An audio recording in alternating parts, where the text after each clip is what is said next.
안녕하십니까. 저는 올해 35살인 여자입니다. 친구의 소개로 남편을 만났고 3년 전에 결혼해서 신혼생활을 하고 있어요. 남편은 저보다 4살 어린 연하남입니다. 연하남이라고 해서 제가 정신이 빠져서 남편감을 잘못 고른 탓이라고 하실 분들도 계시겠지만 사실은 그렇지 않습니다. 처음부터 남편이 저를 계속해서 쫓아다녔거든요. 제가 집안이 빵빵한 것도 아니고 남들보다 돈이 많은 것도 아닌데 그저 저 하나만 바라봐주는 남편의 지속적인 구애에 연애를 하게 되었고 결혼까지 하게 되었습니다. 나이가 어리다고 남편이 철이 없던 사람도 아니었고 어른 공경 잘하고 요새 남자들처럼 허세도 없고 소탈한 성격이 마음에 들어 저도 결혼까지 결심하게 되었어요. 결혼하고 나서 처음 2년간은 정말 행복했습니다. 제가 월급으로 벌어오는 게 실수령액 450 정도 되고 남편도 똑같이 회사원으로 월급이 저보다 많지는 않지만 300만 원 이상을 벌고 있었습니다. 남편은 일을 1시간만큼 추가적으로 받는 수당이 있었는데 무리해서 일을 길게 하고 오면 제가 한 달에 벌어오는 액수와 비슷한 금액을 벌어올 때도 있었어요. 신혼 때는 남편이 자기도 돈을 더 많이 벌어야겠다며 제대로 쉬는 날도 없이 일주일에 많게는 70시간씩 일을 하고는 했는데 제대로 쉬는 날도 없이 체력적으로 힘겨워하는 모습을 보니 안쓰러워서 그렇게까지 일을 할 필요는 없다고 제가 뜯어말린 적도 있어요. 일을 뭐하러 그렇게 몸도 제대로 가누지 못할 때까지 하느냐고 묻는 저희 말에 남편은 언젠가 우리 둘 사이에 아이가 태어나면 돈이 필요하지 않겠냐며 그때를 위해 지금 더 버는 것이니 걱정하지 말라고까지 했습니다. 사치도 안 하고 허세도 없는데 저렇게 몸을 갈아가며 열심히 일을 하는 남편이 나이는 어리지만 저보다 어느 부분에서는 더 현명한 사람이구나 하는 생각을 했습니다. 남편과 저 사이에 아이가 없었기 때문에 얼마 전까지의 결혼 생활이 신혼 생활이다 못해 아직도 서로 연애를 하고 있구나 하는 기분이 들기도 했어요. 저도 남편도 서로 아이를 좋아했고 데이트하면서도 딱 우리 부부 또래의 커플이 아이를 데리고 산책하는 모습이나 나들이 나온 모습을 보면 아쉬움이 많이 들기도 했습니다. 저도 나이가 있기 때문에 저희 부모님께서도 더 늦으면 노산이니 하루빨리 아이를 갖는 게 어떻겠느냐 물어보시기도 했지요. 하지만 당장 집안의 주 수입원이 저이기도 했고 양가 도움 없이 시작한 결혼 생활이었기 때문에 아파트 대출이라든지 아직 갚아야 할 돈이 많아서 남편 또한 어느 정도 돈을 더 모으고 시작했으면 하는 눈치였다 보니 아이를 늦게 갖는 걸로 협의를 했습니다. 이제 와서는 둘 사이에 아이가 없는 것이 오히려 전화위복이 되었다고 봐야 하기도 하겠네요. 제 남편이 어디 가서 여자가 줄을 서는 그런 타입은 아니지만 그렇다고 어디 가서 빠지는 스타일은 아니었습니다. 연애하기 전에 남편이 제가 좋다고 따라다닐 때부터 저보다 4살이나 어린 사람이 나이 많은 여자가 뭐가 좋다고 따라다니는 건지 솔직히 이해하기 힘들었었어요.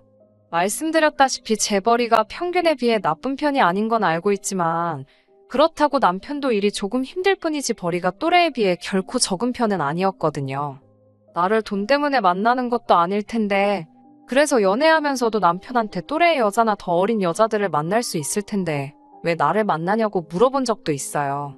좋아하는데 이유가 있냐며 자기 일 열심히 하고 그런 모습이 좋아서 그러는 거라고 대답을 해줬고 정말 제 남편이 그럴 사람이라고는 생각해 본 적도 없습니다.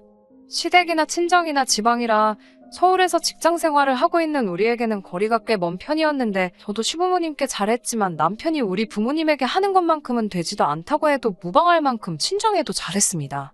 시댁에서 돼지고기를 먹으면 친정에서는 소고기를 먹는 식으로 보여주기식이 아니라 마음에서 우러나와 하는 거라는 생각이 들 정도로 말이에요.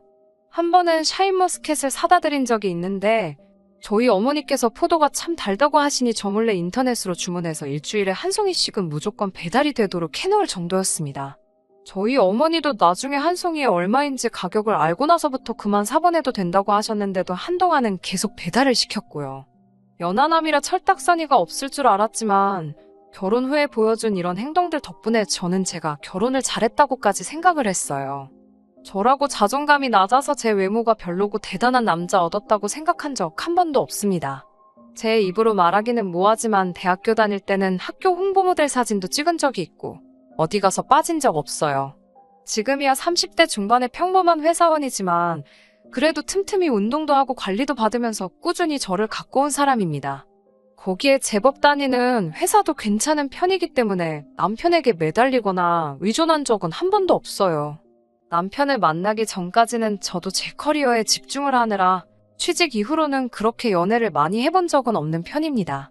그래서 제 일을 시작하고부터는 남편이 처음 만난 남자이기는 해요. 그래도 끌려다니거나 한 적은 없고 동등한 부부관계를 유지했습니다. 제가 벌어오는 돈으로 생활을 하고 남편이 벌어오는 돈으로 저금을 했습니다. 각자에게 용돈도 넉넉하게 줬어요. 너무 악착같이 살고 싶지도 않았거든요. 서로 맞벌이였기 때문에 빨래나 청소도 분담해서 했고 식사 준비마저도 돌아가면서 했었을 정도로 우리 결혼 생활에 아무런 문제가 없다고 생각했습니다. 그런데 어느 날 남편이 저를 두고 바람을 피고 있다는 사실을 알게 되었어요. 남편이 바람을 피고 있다는 사실을 알게 된 경위도 참 어이가 없었습니다. 모르는 번호로 전화가 왔길래 받아보니 자신이 익명의 제보자라고 전하면서 남편과 같은 회사를 다니고 있는 여직원이라고 자기를 소개했습니다. 당연히 저는 일면식도 없는 사람이고 이 사람도 자신의 정체를 회사 동료라는 것 이외에는 밝히고 싶지 않아 했는데 아무튼 제 연락처를 어떻게 알고는 저한테 저런 청천벽력 같은 소식을 전해줬어요. 남편이 점심시간만 되면 회사에 있는 구내식당에서 식사를 하지 않는답니다. 자기가 번 돈 가지고 점심 다른 거 좀 사먹는 게 뭐가 문제냐 싶겠지만 언젠가부터 회사 앞으로 어떤 여자가 남편을 찾아온다고 하더라고요. 저에게 이 사실을 제보해준 여직원도 남편이 결혼한 건 회사에서도 다들 알고 있는 사실이니 당연스럽게 그게 저인 줄로만 알았다고 합니다. 그런데 며칠 정도 남편이 그 여자와 만나서 점심을 먹으러 가는데 우리 결혼식에 참석했던 남편 직장 동료 중에 한 명이 저에게 제보를 해준 그 여직원한테 결혼식에서 봤던 분하고 조금 다른 것 같다는 말을 했고 그 사람도 그 말을 듣고 호기심이 생겨서 어떻게 남편 결혼식 사진을 인터넷에서 찾아내가지고는 그 사람이 제가 아니라는 사실을 확인했다고 하더라고요. 하지만 처음에는 남편을 찾아오는 그 여자도 매일같이 찾아온 게 아니었다고 합니다. 그런데 그 횟수가 일주일에 한 번에서 두 번에서 세 번 자꾸 늘어나게 되었고 회사 입구에서부터 팔짱을 낀다거나 하는 애정행각을 벌이고 있는 모습을 몇 번 보게 되고는 회사에 등록된 남편의 비상연락망을 통해 제 번호를 알아내서 저한테 연락을 하게 되었다는 거죠. 그 당시에는 그냥 이 여자가 저한테 오지랖을 부리고 있는 거라 생각했어요. 팔짱을 꼈는지 안 꼈는지는 충분히 어떤 장면이 여러 사람들 입을 거치며 와전이 될 수도 있는 부분이라고 생각했고 남편을 철석같이 믿었으니까요. 아무리 그래도 그렇지 생판남인데 저한테 이렇게까지 연락을 해주고 남편이 바람을 피고 있는 것 같네 어쩌네 말을 전하는 그 여자가 솔직히 신뢰가 가지는 않았습니다. 그래서 그 여자가 전해주는 이야기를 처음부터 끝까지 경청하기는 했지만 100% 믿고 있지는 않았어요. 저도 회사에서 어떤 직원들을 향해 안 좋은 소문을 만들고 그걸 가십처럼 즐기는 사람들을 몇몇 봐왔기 때문입니다. 그런데 제가 시큰둥하게 듣는 둥 마는 둥 대답을 하고 있으니 그 여자가 자기가 뭐 때문에 이런 사실을 저한테 전해주겠냐고 하면서 자기 입장에서는 제 남편이 자기를 두고 바람을 핀 거나 마찬가지기 때문에 복수를 위해서 이러는 거라는 소리를 했습니다. 그 말을 들었을 때는 심장이 철렁 주저앉는 듯 했습니다. 저에게 전화를 한 그 여직원이 이미 남편과는 모종의 관계인 것이고 남편은 저와 그 여자를 두고도 또 새로운 사람을 만나고 있다는 사실을 전하고 있었으니까요. 그제서야 이 여자가 제 연락처까지 알아내서 이 소식을 전하는 이유가 무언지 이해가 가더군요. 그 연락을 받았을 때 저는 회사였는데 그 여자가 사실 남편과 이미 그런 사이였다는 충격 사실을 저에게 전했을 때부터 손이 벌벌 떨려서 제정신으로 전화기를 붙들고 있기조차 힘들었어요. 얼굴 한번 본 적 없는 여자의 말을 있는 그대로 100% 믿고 있는 건 아니었습니다만 그렇다고 그 여자의 말을 그냥 듣고 넘길 만한 것도 아니었습니다. 그 상황에서 어떻게든 남편이 저를 속이고 있다는 사실을 알아내려고 했던 것이 아니고 저는 마음 한구석에서는 남편이 저를 두고 그런 일을 하지 않았다는 확인을 받고 싶었었나 봅니다. 말씀드렸다시피 신혼 초에는 남편이 일하는 시간을 늘려가면서 돈을 더 벌어왔었는데 최근 들어 야근이 부쩍 잦은 상황이었는데도 월급은 그대로길래 궁금해한 적이 있는데 회사 규정이 바뀌어서 추가 근무분은 연말에 보너스식으로 몰아서 준다는 설명을 했던 적이 있었거든요. 그래서 남편의 바람을 알려준 그 여직원에게 그 사실을 물어보기도 했습니다. 남편을 믿어보려고 했던 질문인데 제 자신만 바보 멍청이처럼 되어버렸네요. 세상 어느 회사가 추가 근무한 돈을 연말에 보너스식으로 몰아주겠냐고 저를 아주 세상 물정 모르는 여자처럼 생각하더라고요. 야근이 부쩍 잦아진 건 이미 오래전부터였는데 남편이 또 내년이 돼서는 저에게 어떤 변명을 했을런지는 모르지만 제가 의문을 가지고 있는 점을 얼렁뚱땅 넘겼다는 사실 또한 알게 되어 버렸네요. 속으로는 끝까지 아니겠지 하면서 최대한 남편을 믿어보려 노력했지만 여러 상황들이 남편이 저를 두고 딴짓을 하고 있다는 게 점점 더 맞아떨어지고 있었습니다. 제 스스로에게 질문을 해봐도 부정을 할 수가 없었어요. 의심이 확신이 되는 순간부터는 속이 거북하고 집중도 안 되었습니다. 집에 돌아가면 남편을 어떻게 대해야 하는지도 모르겠고 그래서 남편에게는 친정어머니가 급한 일이 생겨서 회사에 휴가를 내고 잠시 친정에 내려가 있어야겠다고 설명했어요. 남편은 장모님 일인데 당연하다며 주말에 자기도 내려가 볼 테니까 걱정 말고 먼저 다녀오라고 하더라고요. 그때까지도 저를 신경 써주는 척 하는 게 가증스럽기까지 했습니다. 그리고 친정으로 출발하면서 혼자 고민하다가 심부름센터에 연락을 해서 알아보기로 했습니다. 참 어이가 없게도 남편이 외도를 하고 있다는 결과를 받는 데까지 하루도 채 걸리지 않더라고요. 이미 제가 친정으로 떠난다고 했던 순간부터 남편은 주말에도 자기가 내려온다고 말해놓고는 자기 세상이로구나 하면서 바로 그 여자를 아예 우리 집으로 들인 겁니다. 아파트 현관을 들어서는 사진을 보고 저는 더욱 더 놀랄 수밖에 없었습니다. 그 사진 속에서 남편의 팔짱을 끼고 아파트 현관문 앞에 서 있던 여자는 다른 사람이 아니고 바로 남편에게 저를 소개시켜줬던 저희 가장 친한 친구였으니까요. 우려했던 상황이 현실이 되었고 그 현실의 무게가 감당하기 힘들 정도로 커다란 것이라는 걸 깨달았을 때 말도 안 나오고 구토까지 나오더라고요. 다른 사람도 아니고 남편이 왜 그랬지? 내가 뭐라도 잘못했나? 하면서 처음에는 그 이유를 저에게서 찾기까지 했어요. 남편을 이해할 수 없는 와중에 또 대학 시절부터 항상 제 곁을 지켜준 친구는 대체 내가 무슨 잘못을 했길래 아니면 나에 대한 무슨 억하심정이 있기에 저에게 이런 짓을 하는 건지 정말 그 짧은 시간 동안 오만 가지 생각이 다 들더라고요. 두 사람의 만남은 바로 그 다음날에도 이어졌어요. 심부름센터 직원은 저에게 계속해서 사진을 찍어 보내줬습니다. 하지만 사진 몇 장만 가지고는 할 수 있는 게 많이 없다고 일단 저보고 최대한 증거를 많이 모아두라고 조언을 해주더군요. 저도 지금 이걸 터뜨려봐야 남편은 잘못했다 사과할 게 뻔할 테고 제 친구도 저를 안 보면 그만인 게 되는 거죠. 저도 고작 제 더러운 감정을 쏟아내기 위해 이걸 터뜨릴 필요는 없다는 생각에 증거를 수집하기로 했습니다. 그 와중에 남편은 알리바이를 만든답시고 주말에는 약속한 대로 차를 끌고 친정으로 몸소 내려오더군요. 내려와서는 온갖 걱정을 다 하면서 평소에 하던 1등 남편 연기를 하기 시작하더라고요.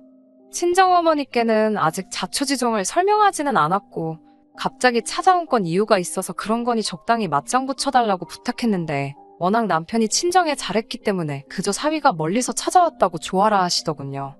정말 얼굴색 하나 안 바뀌고 좋은 남편이냥 연기를 하고 있는데 정말 헛구역질이 올라와 참기 힘들었습니다. 남편의 시선을 돌리기 위해 심부름 하나를 시켜놓고 남편의 휴대전화를 빼돌려 방으로 숨어 들어왔습니다. 평소에 저희 생일을 비밀번호로 입력해놓기 때문에 풀어보려고 했는데 남편의 핸드폰 번호는 더 이상 저희 비밀번호가 아니더군요. 증거가 더 필요한 상황에 남편의 핸드폰을 열어볼 수가 없으니 당황했는데 혹시나 하는 마음에 제 친구의 생일을 입력해보니 잠금이 손쉽게 풀려버렸습니다. 그 뒤에는 어려울 게 없더군요. 이미 둘이서 여기저기 놀러다니며 찍은 사진부터 두 사람의 대화 내용만 봐도 더 이상의 증거는 수집하는 게 무의미하다는 생각이 들었어요. 친정에서 돌아오고 나서도 아무것도 아닌 척 며칠을 더 지냈는데 통하지도 않을 야근을 하면서 저 몰래 친구를 만나고 오고 그 다음날에는 제 시간에 퇴근을 시키지도 않은 청소며 빨래며 밥까지 해주며 다정하게 웃더군요.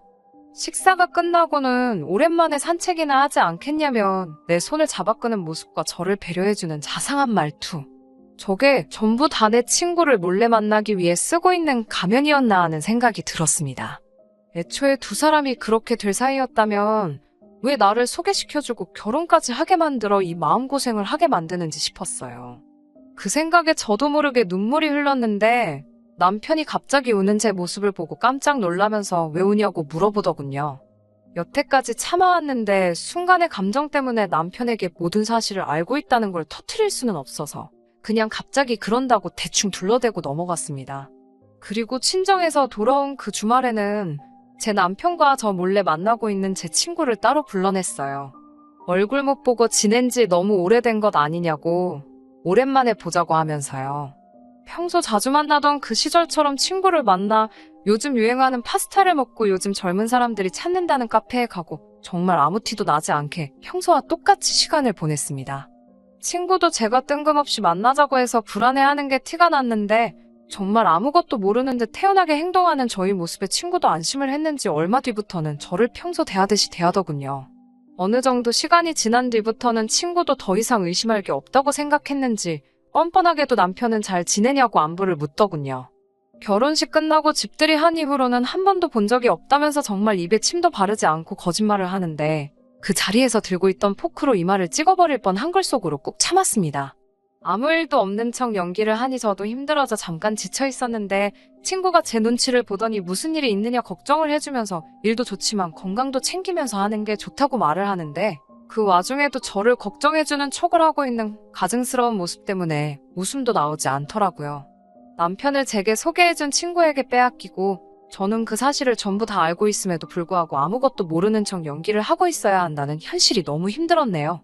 그 덕에 마음고생을 해서 그런지 몇 달 안 되는 시간 동안이었는데도 살이 10kg 가까이 빠지고 피부도 많이 푸석해졌어요. 더 이상 확보할 증거도 없었고 그때쯤 저도 마음 정리하고 확실하게 이혼을 결정했던 것 같아요. 아는 변호사에게 제가 모아놓은 증거들을 보여주고 남편, 그리고 제 친구까지 2명 다 처벌하기로 했어요. 친구에게는 위자료를 청구하고 남편은 재산분할 없이 이혼하고 위자료까지 청구하는 걸로요. 둘이 아파트 현관 앞에 팔짱 끼고 있는 사진부터 추가로 야근한다고 한 날 회사 근처에서 만나 숙박업소 들락거리는 사진에 협조를 부탁해서 카메라 파일까지 전부 확보해둔 상태였으니 이 정도면 충분하다고 하더군요. 그런데 한 가지가 마음에 안 들기 시작했어요. 위자료를 청구해봐야 그렇게 큰 금액도 아니더라고요. 제 인생을 나락으로 떨어뜨린 것 치고는 그 죗값이 너무 싸게 먹히는 게 아닌가 하는 생각이 들었습니다. 제가 돈을 못 벌어서 돈이 아쉬운 상황도 아니고 이혼으로 한몫 챙기려는 게 아니라 그 짐승만도 못한 인간들에게 그들이 지은 잘못에 합당한 벌을 내려주고 싶었거든요. 그래서 이혼 서류는 일단 숨겨두고 있었습니다. 그리고 일주일 동안 남편이 외출을 못하게 감시하고 야근한다고 하면 회사에 전화까지 하는 등 남편이 친구를 만나지 못하게 길을 최대한 막아버렸어요. 처음에는 괜찮은 척 하더니 저의 방해 공작이 일주일이나 지속되니 남편도 몸이 다른 건지 사소한 거에도 짜증을 팍팍 내더라고요. 그러더니 연애하는 동안부터 결혼 후까지 단 한 번도 다녀와 본 적 없는 출장을 운운하면서 이번에 처음으로 회사에서 자기를 출장을 보내주게 되었다고 자기한테는 좋은 기회라며 저에게 털어놓더라고요. 그 길로 저에게 남편의 외도 사실을 알려준 회사 여직원에게 전화를 걸었더니 남편은 출장을 가는 게 아니라 휴가를 낸 거라고 알아봐 주더라고요. 그 휴가를 낸 목적은 안 봐도 뻔했죠. 처음에는 출장 이야기에 내키지 않는 듯 반응했지만 남편의 꿍꿍이를 알게 된 뒤에 제가 손수 가방도 챙겨놓고 하니 남편도 아주 발이 가벼워져서 춤을 추듯 집 밖을 나서더라고요. 남편 핸드폰에는 어디로 향하고 있는지 추적할 수 있게 앱을 설치를 해뒀어요. 거기에 혹시 몰라서 심부름센터를 불러서 남편이 향하는 곳이 어디인지 따라붙어 달라고도 부탁을 했습니다. 남편은 바닷가에 위치해 바다가 보이는 펜션을 하나 잡았더라고요. 당연히 가는 길에 제 친구도 태워서 갔다고 하고요. 저랑 결혼 후에는 일에 집중하고 싶다며 휴가도 적당한 데 가지 않고 친정과 시댁을 오가면서 보냈는데 제 친구하고는 저런 곳까지 갈 정성이 있었다는 게 참 기분이 나빴습니다. 하지만 뭐 상관없었어요. 이미 끝내기로 결심한 마당인데 그런 걸로 일일이 화를 낼 이유가 없었으니까요. 남편이랑 친구가 펜션에 도착했다는 말을 듣고 저도 제 친구랑 같이 오랫동안 연락하고 지내던 대학 동기들을 불러 모았습니다. 자초지종을 이야기해주고 혹시 저랑 같이 그 펜션으로 쳐들어가 줄 수 있냐고 부탁했더니 이 사실을 믿을 수 없다는 반응을 보이며 저를 따라가서 자기들 눈으로 직접 봐야겠다고 하더군요. 그 중에 동기 중 한 명이 제 친구가 사실 결혼을 앞두고 있다는 사실까지도 말해줬습니다. 정말 고맙게도 그 동기와도 지인이었기 때문에 친구가 결혼을 준비하던 남자도 같이 동행을 시킬 수 있었어요.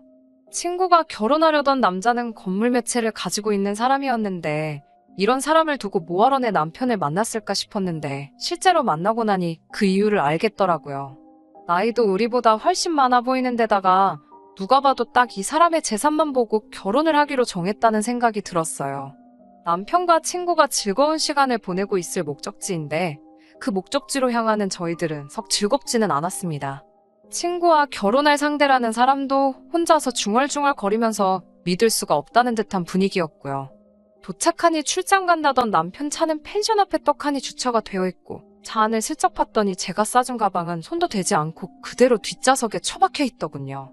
금방이라도 어디 나가려고 한 건지 문도 잠궈놓지 않은 상태라서 저와 친구들 그리고 친구의 결혼 상대 이렇게 7명이서 아무런 제지 없이 펜션에 들어갈 수 있었습니다.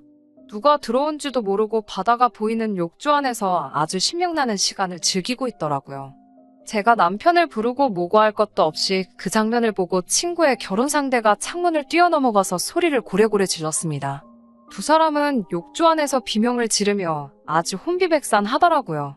남편은 머리채를 잡혀 질질 끌려가는 제 친구를 보며 자기야를 불렀다가 저 멀리서 그 상황을 보면서 자기야를 불렀다가 아주 제정신을 못 차리고 있었어요. 그리고 모든 상황을 지켜보는 그 자리에 따라 나온 대학 동기들까지 아주 난리통도 아니었습니다. 남편과 바람이 났던 친구는 결국 파혼하게 되었어요. 그 상황을 들키고도 결혼을 진행하려는 사람은 아마 아무도 없었을 겁니다. 남자 잘 만나서 인생 피겠다고 노래를 부르던 친구였는데 그렇게 바라던 소원을 성취하기까지 코앞이었는데 전부 파토가 나버렸네요. 돈 많은 배우자는 돈 많은 배우자대로 두고 뒤로 애인을 만들면 된다고 생각했던 걸까요? 그렇게 위험을 감수하면서까지 만날 것이었으면 굳이 저한테 남편을 왜 소개시켜줬는지 하는 생각도 듭니다. 거기에다가 친구의 남편과 바람이 나서 머리채 잡혀 끌려나가는 걸 다른 사람들도 아니고 매일같이 붙어 지내던 대학 동기 친구들한테 들켜버렸으니 정신이 있다면 그 친구들 앞에서는 더 이상 얼굴도 못 들고 다닐 거예요. 그렇게 소중하게 대하던 인맥이었는데 적어도 앞으로 2번 다시 친구 남편은 건드리는 게 아니라는 걸 뼈저리게 깨달았을 겁니다. 그리고 남편하고는 집으로 돌아와 대놓고 이야기했습니다. 집에 오는 길 내내 얼굴이 새하얗게 질려가지고 아무 말도 못하고 미안하다는 말만 미친 사람처럼 반복을 하더라고요. 차 안에서 꾸역꾸역 몸을 구겨 넣으며 무릎을 꿇고 삭삭 빌고 있는데도 이 남자를 향한 동정심조차 들지 않았어요. 위자료는 당연히 청구할 거고 지금 다니는 회사라도 조용히 다니고 싶으면 좋은 말로 할 때 알아서 짐 싸서 나가라고 했어요. 집에서 나가란 말을 하자마자 운전하고 있는 제 팔을 부여잡고 그러는 게 어디 있냐고 하면서 그건 너무한 거 아니냐 질질 짜기 시작했습니다. 너무한 게 지금 누구냐, 이렇게 될거 모르고 그랬냐고 따지니 제가 바빠 보여서 방해하고 싶지 않았다는 되지도 못할 변명을 늘어놓더군요. 그래서 그 길로 차를 돌려서 시댁으로 향했습니다. 처음에는 의아해하다가 차가 시댁 근처로 향하는 걸 눈치챈 남편이 거기를 왜 가냐면서 가지 말라 소리치더라고요. 차에서 뛰어내릴 용기는 없던 건지 결국 제가 차를 몰아 시댁에 도착할 때까지 그러지 말란 소리만 하고 꼼짝도 못하고 따라왔습니다. 어서 니네 부모님 한테 가서 네가 뭔 짓을 했는지 낱낱이 고하고 이혼하기로 했다는 소식도 네 입으로 직접 전하라고 했더니 고집을 부리며 차에서 내리지 않더라고요. 그래서 저 혼자 내려가지고는 그러면 너네 부모님을 직접 모셔올 테니 밖에서 하라고 한마디 쏘아붙이고 시댁 방향으로 몸을 옮기니 그제서야 차 밖으로 손살같이 기어나와서는 제 발목을 붙잡고 용서해달라 늘어지더군요. 결국 바깥에서 나는 소음 때문에 동네 사람들부터 시부모님까지 나오셨어요. 웅성웅성하는 가운데 남편한테 네가 뭘 했는지 말하라 했더니 아무 말도 못하고 있길래 저도 여러 사람들 앞에서 나 부끄럽고 하니 그냥 남편이 내 친구랑 바람이 나서 빨가벗고 즐기고 있던 걸 머리끄댕이 잡아서 데리고 온 상황이라고. 이혼할 거고 아드님은 땡전 한 푼 없이 집만 챙겨서 그대로 보낼 테니 그렇게 아시라고 말씀드리고 제 발목 붙들고 놓을 줄 모르던 남편의 팔을 뿌리치고 저 혼자 차 타고 집으로 올라왔습니다. 저는 간단하게 짐을 챙겨서 회사에 사정을 말하고 독신자 숙소에서 머물기로 했어요. 집을 남편에게 양보한 건 아니고 이혼 마무리될 때까지 마주치지 않으려고 그랬습니다. 이혼하는 과정에서 또 지저분한 일이 있기는 했지만 결국 위자료 청구와 재산 분할도 제가 원하던 대로 진행이 되었고 큰 탈 없이 이혼하게 되었습니다. 뿌린 대로 거둔다고 얼마 전에 듣자 하니 남편은 저한테 외도 소식을 전해준 여직원분이 또 한 번 회사 내에서 응징을 해줬더군요. 이혼하고 나서도 회사에는 비밀로 하고 숨죽여 지냈던 것 같은데 그 여자가 아주 큰맘 먹고 자기도 피해를 볼 작정으로 남편에 대한 모든 사실을 회사에 알렸더군요. 그 여직원도 남편도 결국 회사 내에 남아있을 만한 상황이 되지 않았고 특히 남편의 경우는 외부에 이 사실이 새어나가면 회사 이미지에 좋을 것도 없으니 권고사직을 당하게 되었답니다. 그리고 동기들로부터 친구의 소식도 전해 듣게 되었어요. 친구 또한 결혼할 남자가 사실은 친구가 다니는 회사의 고객 중에 한 명이었다고 합니다. 처음부터 돈 때문에 접근한 것도 맞지만 결혼을 앞두고 바람을 핑계 걸려버렸고 그 결혼할 남자분이 친구 회사에서 입김 좀 쓰는 큰손이었던지라 친구도 회사에서 버티고 있을 수가 없었나 봐요. 남편처럼 권고사직을 당한 건 아니지만 지금은 지방으로 발령이 나서 아는 사람 한 명 없는 오지에서 월세 생활을 하고 있다고 하네요. 원래 학교 다닐 때부터 저보다 잘 나가던 친구였으니 알아서 그 오지에서라도 돈 많은 남자 물어서 잘 살았으면 좋겠네요. 이혼이 끝나고 남편과 함께 살던 집에 돌아오니 그 수많은 사건들이 있었어도 집은 그대로더라고요. 물론 남편의 짐이 빠져서 조금 횡해지긴 했지만 말이에요. 그래도 한참을 사랑했고 함께한 사람인데 그 빈자리가 느껴지지 않을 정도로 배신감이 크네요. 차라리 아이를 늦게 갖기로 한 것이 참 잘한 일 같아요. 아이가 있었으면 아이 때문에라도 이 모든 사건들을 가슴에 묻었을 수도 있으니까요. 다시 결혼을 할 생각은 없지만 그래도 다음에 만날 사람은 적어도 저를 배신하지 않을 만한 사람을 찾아봐야겠네요. 한동안 혼자겠지만 인생 종 쳐버린 남편이나 제 친구처럼 불쌍하게 살지 않고 보기 좋게 떵떵거리며 살 수 있게 노력해야겠습니다. 끝까지 들어주셔서 감사합니다. 오늘의 사연은 여기까지입니다. 구독과 좋아요, 알람 설정 부탁드리고 더 좋은 사연으로 다시 찾아뵙겠습니다. 감사합니다.